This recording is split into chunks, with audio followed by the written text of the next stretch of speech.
Lyra limped through the bustling marketplace, her breathing uneven, her body aching with every step. The alien bazaar, filled with vibrant lights and the chatter of hundreds of species, felt like a hostile labyrinth. Every glance she received wasn't one of kindness, it was pity or disgust. Her malfunctioning leg implants hissed and sparked occasionally, drawing unwanted attention.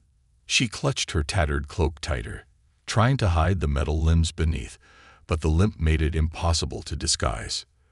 The once proud athlete had become a shadow of herself. Her glory days, when her speed and agility earned her accolades across the galaxy, were distant memories. Now she couldn't walk 10 steps without pain stabbing through her legs.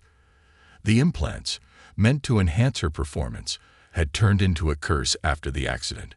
And when she sought help from her kind, they turned her away. "An outcast like you isn't worth the effort," one mechanic had sneered. Lyra's stomach growled, reminding her she hadn't eaten in 2 days. She stopped in front of a food stall, the smell of sizzling meats making her mouth water. The alien vendor, a burly creature with 6 arms, glared at her. "Move along, cripple," he barked. "You can't afford anything here." Swallowing her pride, Lyra shuffled away, ignoring the snickers of nearby shoppers. She didn't have the energy to argue. She felt her body growing weaker by the day, the faulty implants draining her strength. If she didn't find a solution soon, she feared she wouldn't survive much longer. As she turned a corner, her legs gave out. With a loud clang, she collapsed onto the dusty ground. A sharp pain shot up her spine, and she cried out, but the marketplace around her didn't stop. Shoppers continued moving, stepping around her as if she were nothing more than debris. "Help," Lyra whispered, her voice barely audible. But no one even looked her way. Tears of frustration welled up in her eyes. This was her reality now, broken, ignored, unwanted. She closed her eyes, wishing the ground would swallow her whole. "Hey, are you all right?" The voice startled her. It was deep, calm, and unfamiliar. Lyra opened her eyes and saw a human crouching in front of her. He was tall, with dark hair and kind eyes that seemed to study her with genuine concern. He wore a simple jacket and carried a toolkit slung over one shoulder. "What do you want?" she muttered, her tone defensive. She had learned not to trust anyone, especially strangers. The human didn't seem offended. "I saw you fall. Looks like those implants are giving you trouble." He pointed to her legs, where sparks were still sputtering. Lyra's first instinct was to cover them, to hide her shame. "They're fine," she lied, trying to push herself up. But her body betrayed her, and she fell back down with a groan. "They're not fine," the man said firmly, but not uncannily. "I can fix them." Lyra froze. She had spent months begging mechanics to help her, offering everything she had, but no one ever cared. And now, this human, someone she didn't even know, was offering to fix them for free. It didn't make sense. "Why would you help me?" she asked, suspicion lacing her voice. The man smiled slightly and shrugged. "Because you need it." His answer was so simple, so direct, that it caught her off guard. She stared at him, searching for any sign of deceit, but all she saw was sincerity. Even so, trust didn't come easy for her. "What's your name?" she asked cautiously. "James," he said, extending a hand to help her up. She hesitated before taking it. His grip was firm but gentle, and he lifted her to her feet as if she weighed nothing. "I don't have any credits," Lyra admitted, her voice low. "I can't pay you." "I'm not asking for payment," James replied. "Let me take a look at your implants. If I can fix them, great. If not, I'll leave you alone." Lyra's instincts screamed at her to walk away, to avoid the risk of being taken advantage of again. But another part of her, the part that remembered what it felt like to run freely and live without pain, whispered that this might be her only chance. She sighed and nodded reluctantly. "Fine. But if you try anything—" James raised his hands in mock surrender. "I promise, no tricks. just trying to help. As he led her to a quieter corner of the marketplace, Lyra couldn't shake the feeling that this human was different. For the first time in a long while, a flicker of hope sparked within her, but she wasn't ready to let her guard down just yet. Unseen by either of them, a group of thuggish aliens watched from the shadows, their eyes glinting with malice. Lyra and James's troubles were far from over. James crouched beside Lyra in the quiet corner of the marketplace, his toolkit open and his hands moving with the precision of someone who had done this 1,000 times. He glanced up at her, noticing the way she kept her arms crossed and her gaze fixed on the ground. Her guarded posture spoke volumes. "All right," James said, breaking the silence. "Let's see what we're working with here."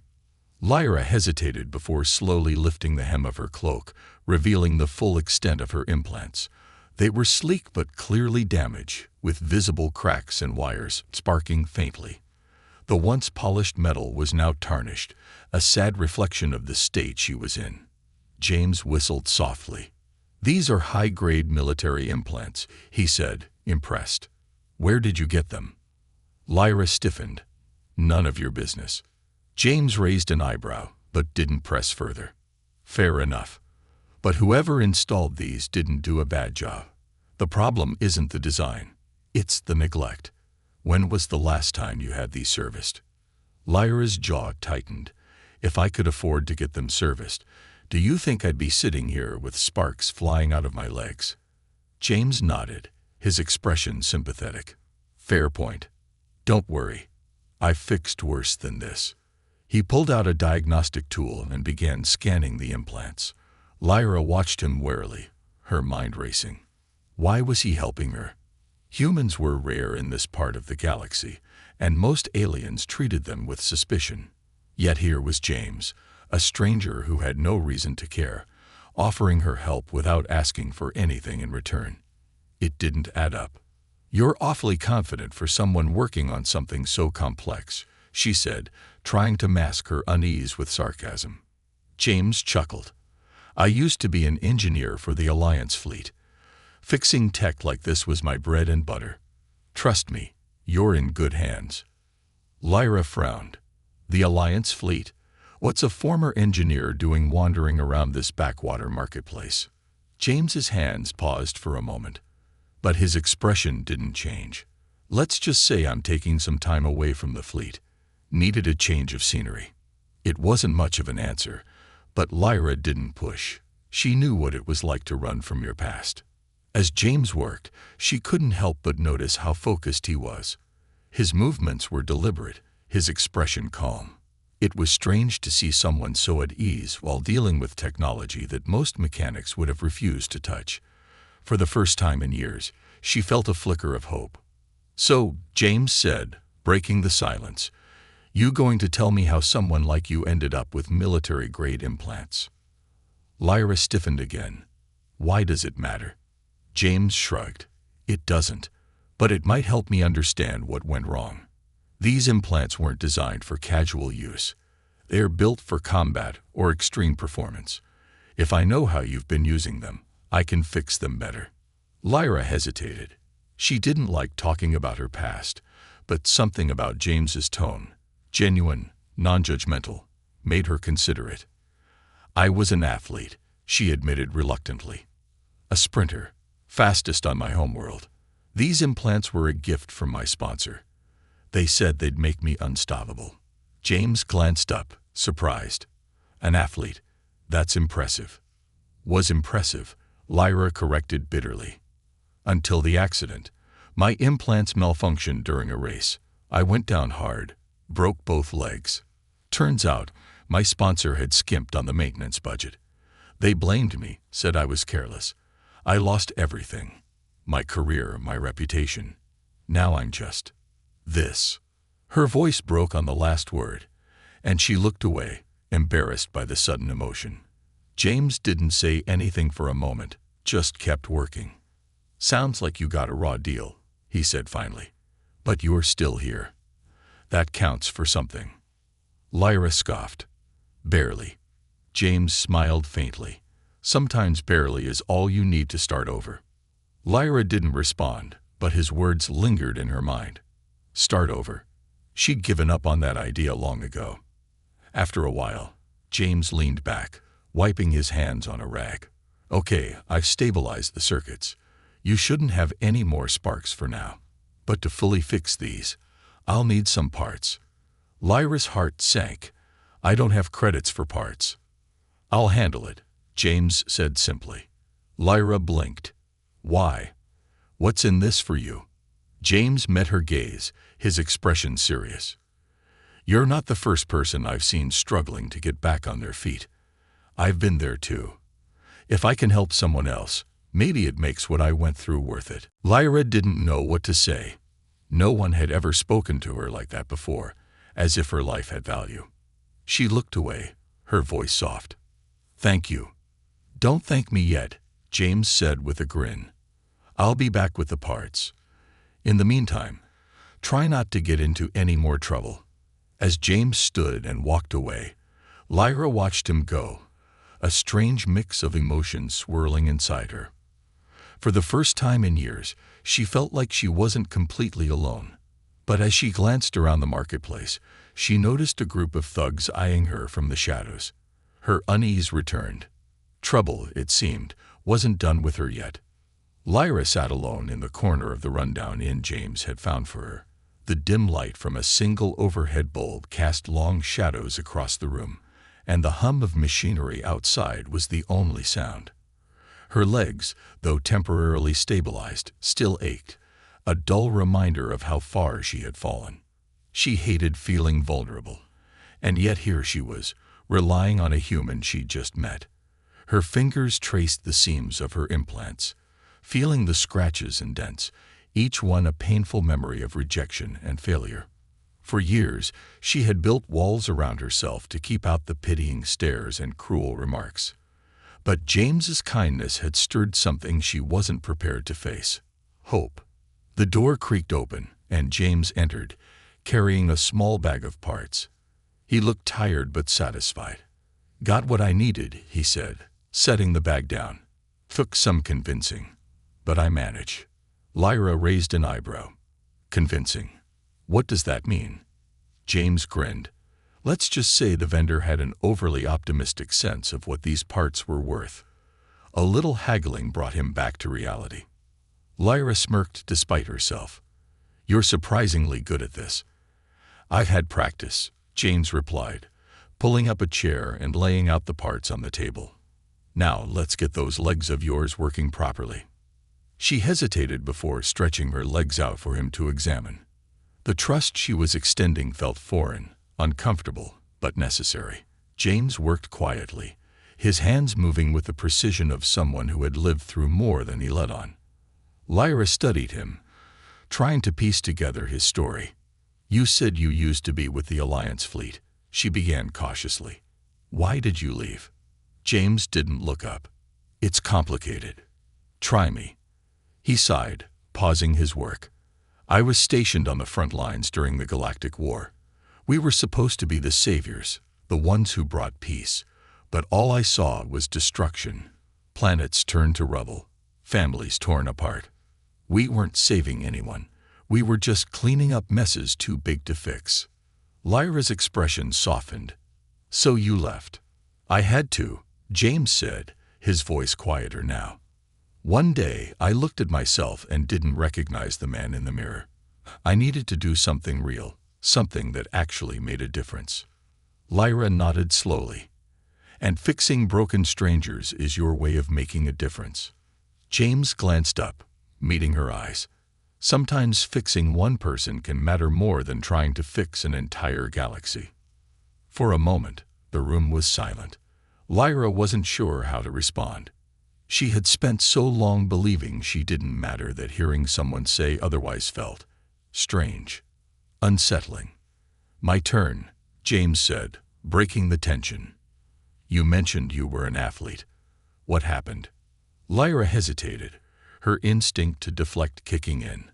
But something about James's calm demeanor made her feel like she could finally let some of the weight off her chest. I was the best sprinter on my planet, she began, her voice low. I broke records no one thought could be broken. People said I was unstoppable. Then a sponsor approached me, offering these implants. They said it would give me an edge, make me even faster. James nodded, encouraging her to continue.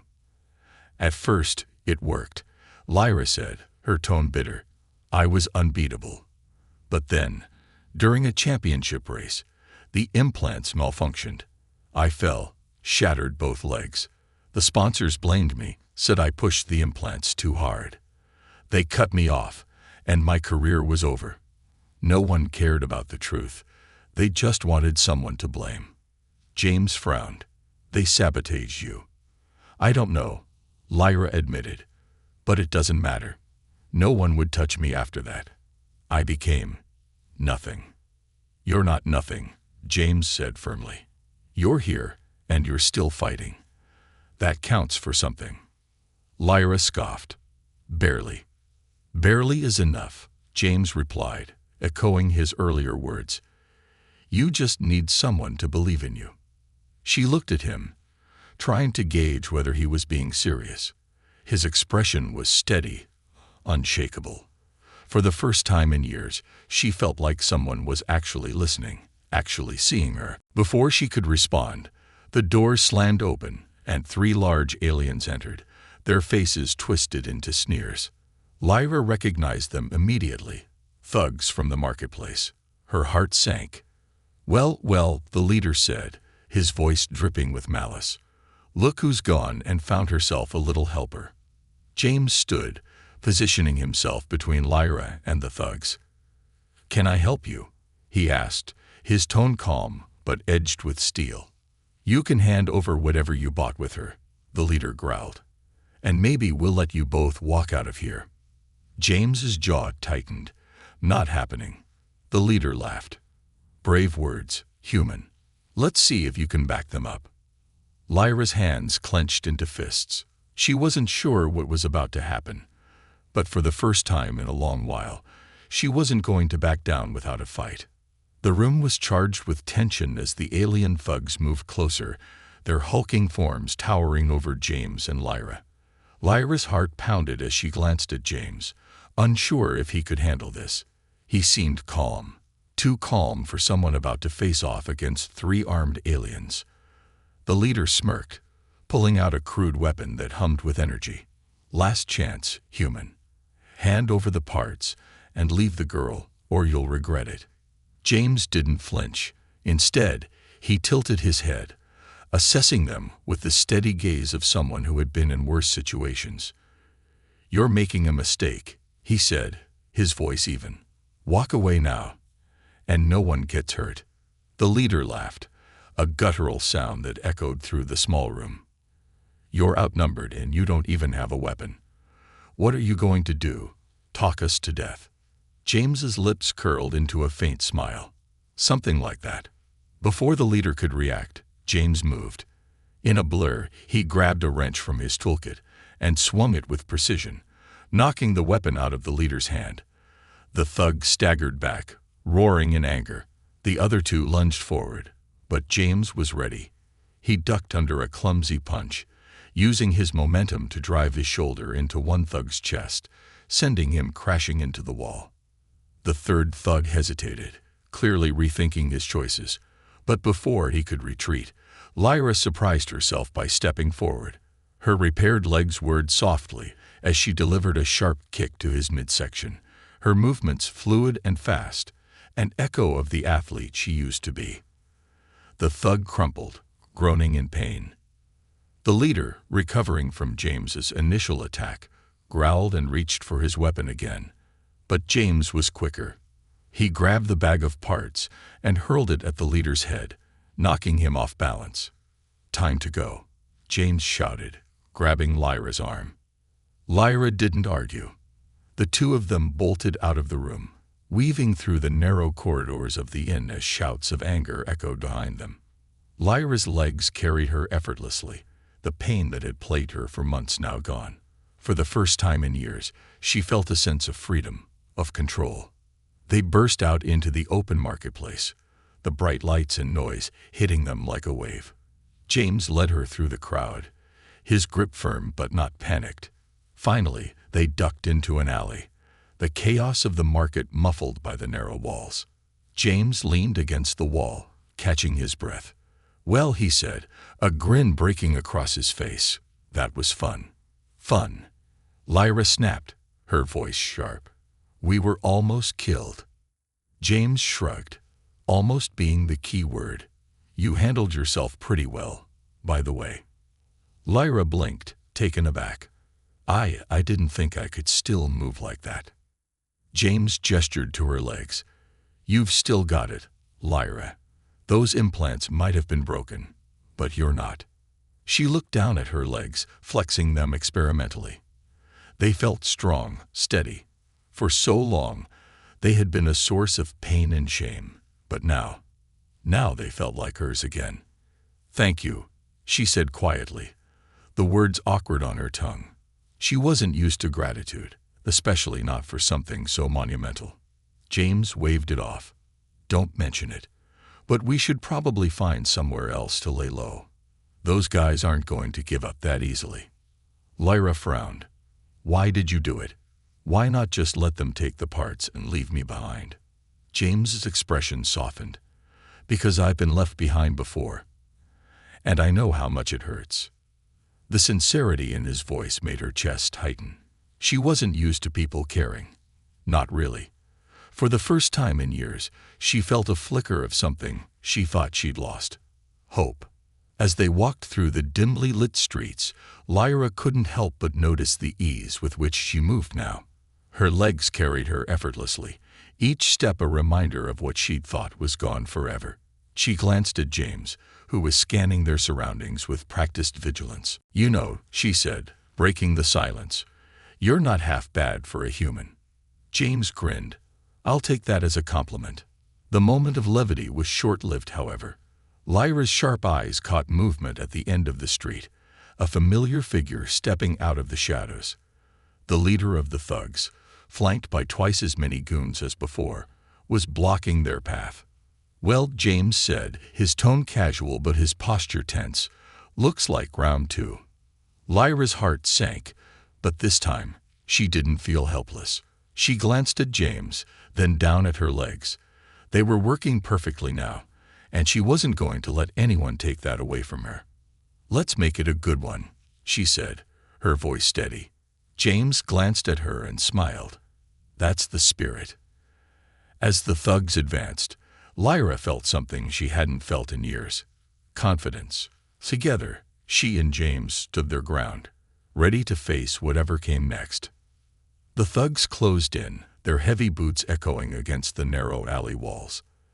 Lyra and James stood side by side, the tension thick in the air. Lyra's heart pounded, but this time, it wasn't from fear alone. It was from determination.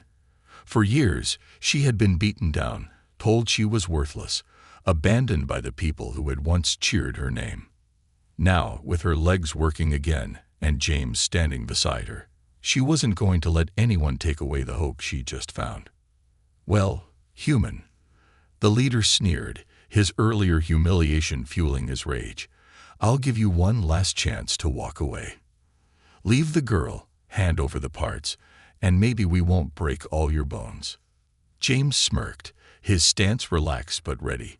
"You talk too much." The leader's face darkened, and with a guttural growl, he lunged forward. James sidestepped easily, grabbing a discarded pipe from the ground and using it to deflect the thug's weapon. The clang of metal against energy echoed through the alley as the two clashed. Meanwhile, two more thugs advanced on Lyra. She took a step back, instinctively sizing them up. Her legs, newly repaired, felt strong and steady. The fear that had paralyzed her for so long was replaced by a simmering anger. These weren't the powerful figures who had ruined her life. They were just bullies, and she was done being their victim. As the first thug swung at her with a crude club, Lyra ducked low, her movements smooth and precise. She pivoted on her heel and delivered a sharp kick to his side, the force sending him stumbling into the alley wall. The second thug hesitated, clearly underestimating her, but Lyra didn't give him a chance to recover. She stepped forward and grabbed his arm. using his momentum to throw him off balance. He hit the ground with a thud, groaning. James, meanwhile, was holding his own against the leader. His movements were calculated, every swing and dodge showing a level of experience Lyra hadn't expected. He wasn't just an engineer. He had clearly been in fights like this before. Not bad for an outnumbered human, Lyra quipped as she stepped back to his side. James grinned, even as he blocked another strike. Not bad for someone who said she couldn't fight. Their banter seemed to unnerve the thugs, who regrouped, snarling. The leader raised his hand, signaling for the rest of his crew to advance. There were too many of them now, and Lyra knew they couldn't hold their ground forever. Her mind raced, searching for an escape. "James," she said, her voice low, "we can't fight all of them." James glanced around, assessing their surroundings. The alley was a dead end, with only one way out, a narrow passage to their left. "Can you run?" he asked. Lyra flexed her legs, feeling the strength coursing through them. "Faster than any of them." "Good," James said. "When I give the signal, go for that passage. I'll cover you." Lyra's eyes widened. "I'm not leaving you behind." "You won't be," James said firmly. "Just trust me." Before she could argue, James swung his pipe in a wide arc, creating enough space between them and the thugs. "Now," he shouted. Lyra didn't hesitate. She darted toward the passage, her legs propelling her forward with a speed she hadn't felt in years. The air rushed past her, and for a moment, she felt invincible. She glanced back to see James following close behind, his movements quick and deliberate. The thugs, caught off guard, scrambled to chase them. The passage opened into a larger street, bustling with late-night activity. The noise and crowds provided the perfect cover.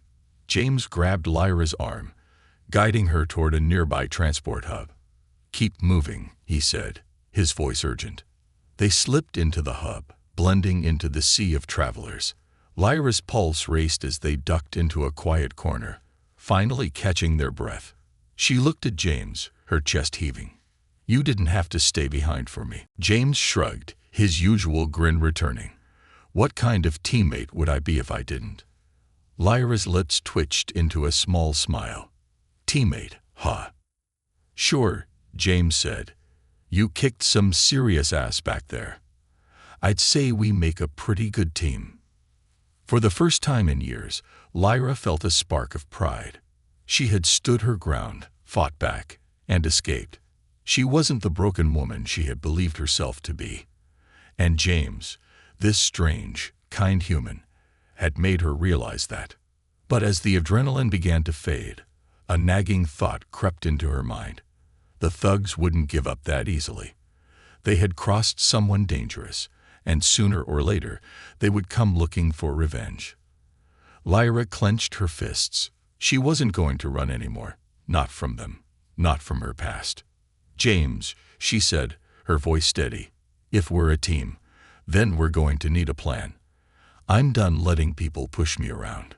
James's smile widened. "Now you're talking." As the two of them began to strategize, Lyra felt something she hadn't felt in a long time. Hope. Together, they were stronger than she ever could have imagined. And for the first time, she believed they might actually have a chance. The small transport ship hummed as it cut through the atmosphere, leaving behind the chaotic city and the thugs who had chased them. Lyra sat by the window, staring out at the endless expanse of stars. Her legs, now fully operational thanks to James's work, felt like her own again. The ache and the constant sparking were gone, replaced by a steady hum of energy she hadn't felt in years. She flexed her toes, marveling at the smoothness of the motion. "Not bad, huh?" James said, leaning back in his seat across from her. He had a small smirk on his face, one that Lyra was beginning to recognize as his default expression. She turned to him, her eyes narrowing. "Not bad. You've practically given me my life back, and all you can say is not bad." James chuckled. "I'm not great with big speeches. I figured you'd fill in the blanks." Lyra shook her head but couldn't help the smile tugging at her lips. "You're impossible, you know that." Part of my charm, he said, leaning forward. But let's talk about what's next. You said you're done letting people push you around. What's the plan? Lyra hesitated. The truth was, she hadn't thought that far ahead. For so long, her life had been about survival. Finding enough food, staying out of trouble, avoiding anyone who might exploit her. Now, with her legs fixed and her confidence slowly returning, the idea of having a future felt strange, almost foreign. I used to have a plan, she admitted, her voice softer. Before everything fell apart, I wanted to compete in the intergalactic games. Be the fastest in the galaxy. That was all I ever cared about. James nodded, his expression thoughtful. And now? Lyra looked down at her hands, her fingers curling into fists. I don't know. I don't even know if I could compete anymore. The games are for people with perfect records, flawless reputations. I'm an outcast. James finished for her. She winced but nodded. Yeah, no one's going to let me back in. James leaned back, crossing his arms. Who says you need their permission? Lyra frowned. That's not how it works. There are rules, regulations. Rules written by people who've never had to fight for what they have. James interrupted. Look, Lyra, you're faster than anyone I've ever seen, and that's with busted implants. Imagine what you could do now. If the games won't have you, maybe it's time to make them see they don't have a choice.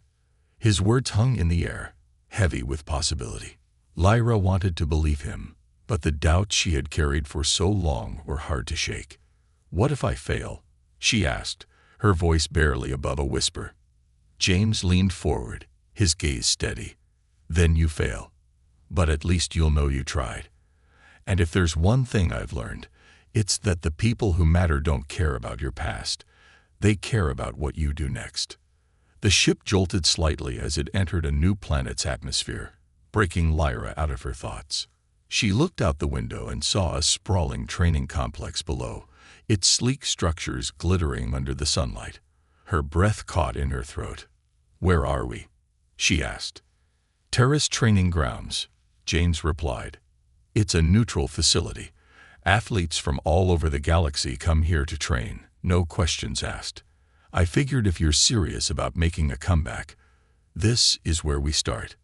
Lyra stared at him, disbelief and gratitude swirling in her chest. You brought me here. James shrugged. Figured it was the least I could do. Besides, I hear they have decent coffee. She laughed, the sound surprising even herself. For so long, she had forgotten what it felt like to laugh, to feel hopeful. Now, sitting on this ship with James, staring down at the place where she might be able to rebuild her life, she felt something she hadn't felt in years. Excitement. The ship landed smoothly, and the two of them disembarked.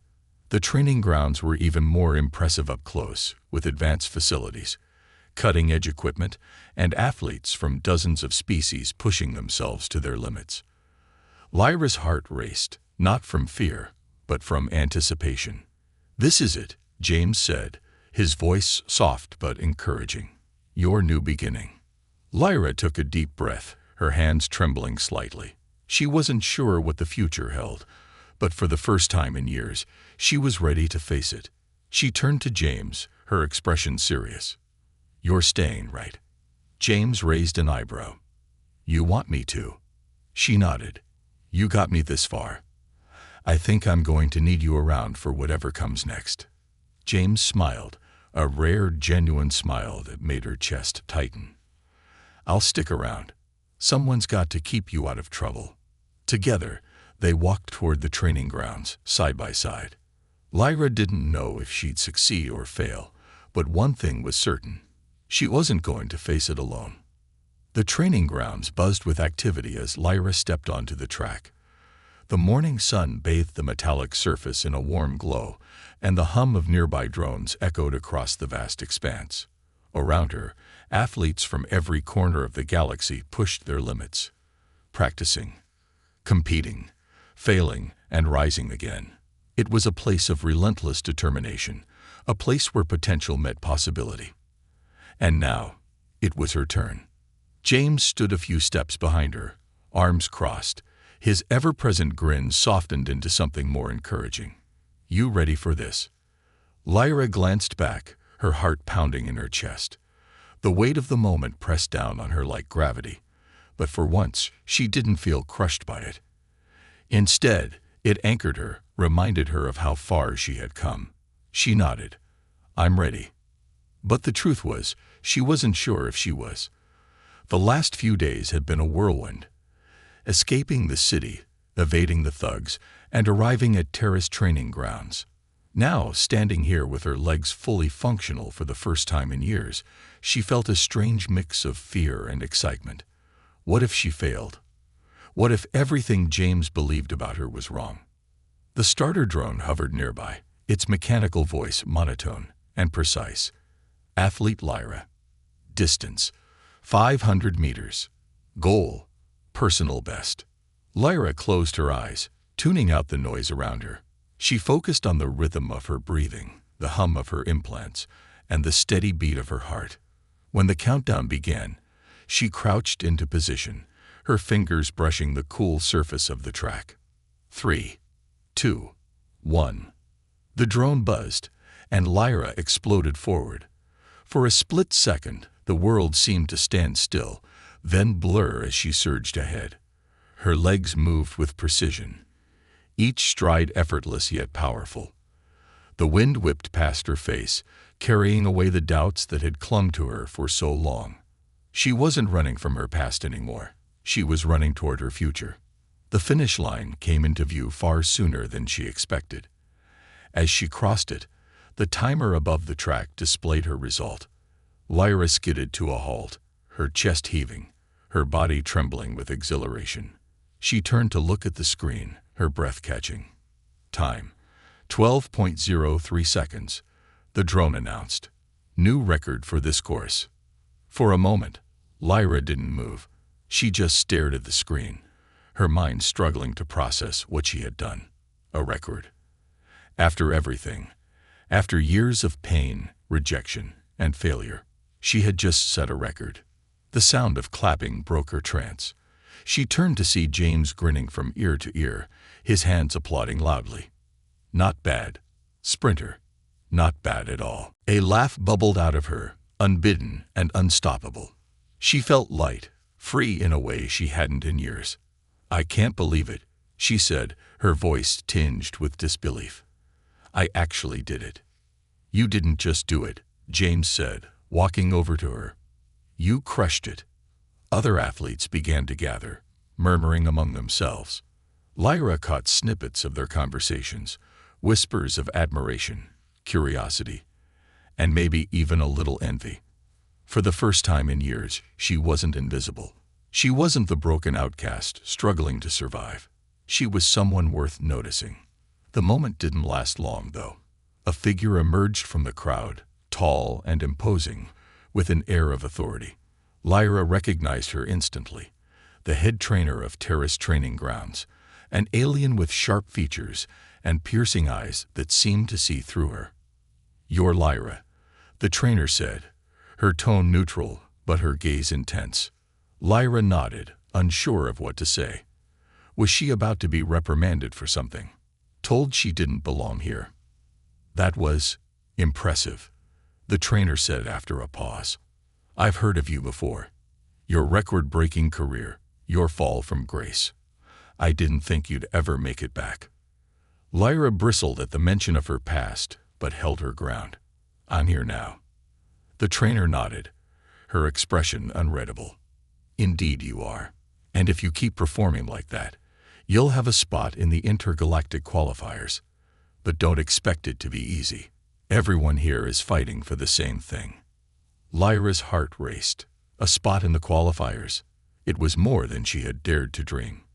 But the trainer's words were a stark reminder that her journey was far from over. The real challenge was just beginning. "I'm ready for it," Lyra said, her voice steady. The trainer gave a small nod before walking away, leaving Lyra and James alone again.